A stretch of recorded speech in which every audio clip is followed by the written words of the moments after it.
Guys আজকে আমি তোমাদেরকে কোরআন তেলাওয়াত করে শোনাবো। আসলে ভাই অনেকক্ষণ ধরে ভাই মন দিল খারাপ লাগতেছে, তো ভাবলাম তোমাদেরকে একটা সূরা পড়ে শোনাই, যদিও বা মনটা ভালো হয়ে যায়। আমি জানি ভাই কোরআন তেলাওয়াত করলে কিন্তু অন্য ভিডিওর মতো ভিউ হবে না, কারণ এখন মানুষ তো ভালো ভিডিও দেখে না। তারপরেও গাইস তোমরা তো একজন হলেও দেখবা, তার জন্য আজকে আমি সূরাটা পড়বো, ঠিক আছে? তাহলে শুরু করলাম। আউযু বিল্লাহি মিনাশ শাইতানির রাজিম। বিসমিল্লাহির রহমানির রহিম। আলহামদুলিল্লাহি রাব্বিল আলামিন। আর রহমানির রহিম।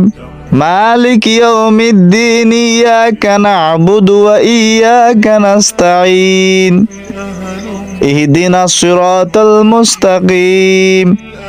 সিরাতাল লাযীনা আন'আমতা আলাইহিম গায়রিল মাগদুবি আলাইহিম ওয়ালাদ-দাল্লিন। আমিন।